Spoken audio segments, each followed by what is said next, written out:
Terry, can you explain the 4 holes, how you line those up, so you're not actually using those holes? Yes, we are. Oh, you are? Yeah, okay. we will be, when we fit this in here, and you'll see that we will actually bolt. There's the top half on the floor right there. Okay, yeah. Okay. We'll actually be bolting that and clamping it tight to this one with our die in between, which I better go get. Yeah. So that's a pretty serious winder right here, up to schedule 180. I mean, yeah.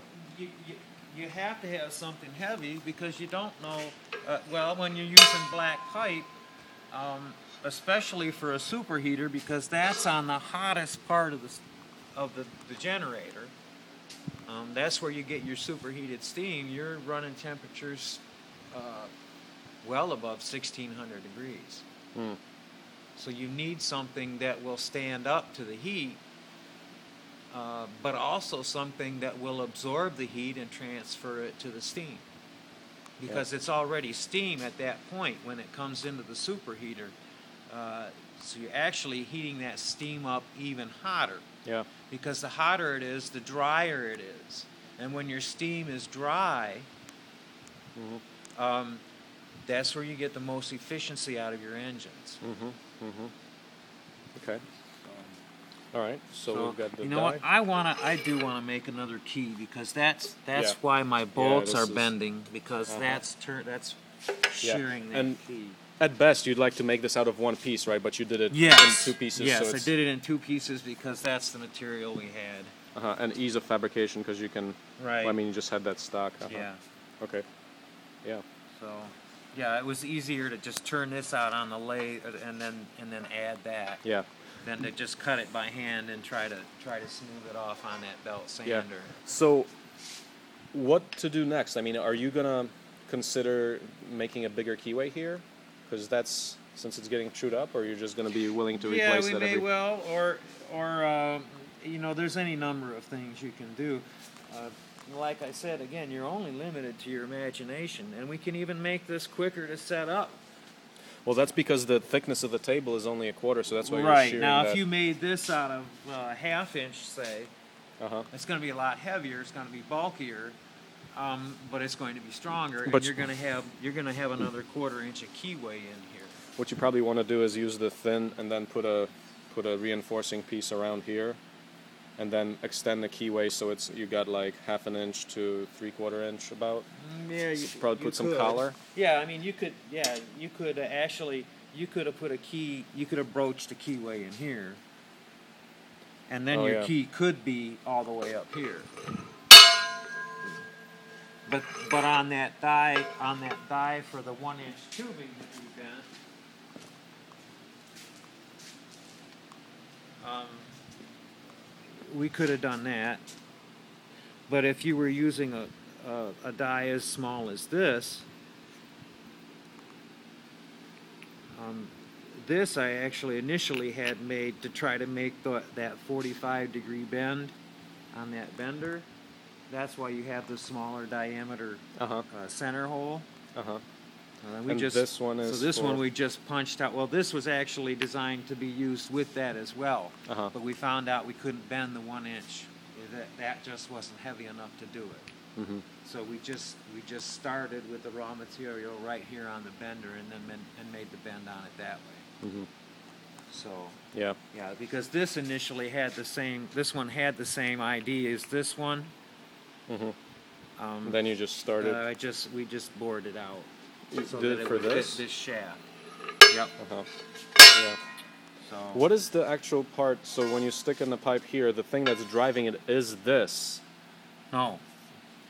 It's this and this. The shaft and this plate, this table, and this coupler down. This flange down here. Oh yeah. Are what is turning it. So you clamp this tight to your table. Okay. In the center, and then it draws it through this, and keeps the tension on it. Because if you let it just come through, easily, you're not gonna get a a good tight compacted coil. Okay, let's get some quick measurements here still. So Okay. we've got, so your dies, they're like what, 3/4 inches or so? Whatever the pipe diameter is. Whatever pipe diameter for the dies. Whatever your pipe diameter is. The table is 1/4 inch here. Right, and you could go. In fact, I think if I were to build another one, I would have gone with a 1/2 inch plate. Okay. Just because this will have a tendency to flex a little bit, even though it is quite strong. When you start bending or coiling some of those 1-inch pipes and stuff, this does have a tendency to flex and bend a little bit. Mm-hmm. And the diameter here is what? What do you have? It's about 20 inches, 22 inches. Mm-hmm. 22-inch table. We could go, now that's why we have 2 holes here, because this we can transfer to here.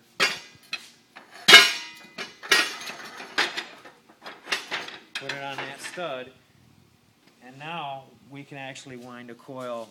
We can wind a 3-foot diameter coil. So on here we're limited to 20 inches or so.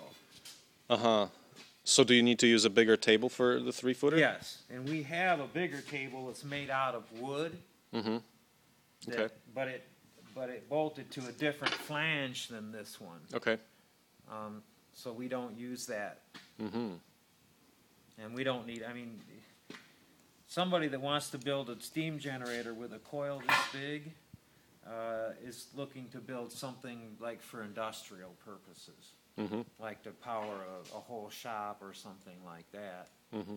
You know, when we're working, what we typically work with is a lot smaller. Yep.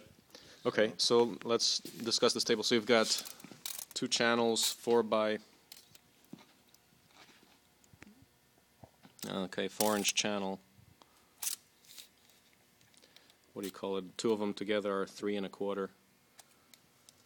And you've got it's just 4-inch channel welded together, and that's only to this point right here, and then it just goes back to the single piece just to tie this all together. Mm-hmm. Single piece, so the channel is altogether 23 1/4 about. The plate here, that's a 1/4 plate across the whole structure. Mm-hmm. You've got two plates here, 1 3/4, holding up reinforcing the bearing. This piece here. This machine is 15 inches. ample for most applications that we would use it for. Yep, and so you've got a hole here that's a 2-inch hole for. And that's so that it fits this square tubing. 1.5 inch. Yeah. By, what is that? Is that a 1/4 inch or it's a little under a 1/4? It looks like. Yeah, it's just standard. It's an industrial 1.5 spec tubing, 1.5 inch square tubing. 1.5 inch square tubing. And you can buy thinner gauge. So this is 1/4 inch. You can buy 1/8 inch. You can buy 1/16 inch. Mm-hmm. Okay. It's just we use this because it's stronger, and it would have less tendency to flex. Okay. But you can see when we get winding some of our helical spring coil type things, we start winding stuff like this, you know. Yeah, you're gonna need. You all your support is here. The farther up here you go, the more this is going to have a tendency to squeeze together. Yeah. So you want that heavy. So, you know. Yep. And then the handle, that's a piece of 2 inch. 2 inch. Yep. It just fits. Yep. And it just fits right over the 1.5 inch because it's 1/4 inch stock. Is it 3/16 or a 1/4? Looks like 3/16. No, it's industry grade 1/4 inch. Mm-hmm. Rated 1/4 inch. Okay. Okay, so you've Just got a nut structural, welded, they call 2 it bolts. structural tubing. Yeah, this is an Acme thread nut welded to this. Mm-hmm.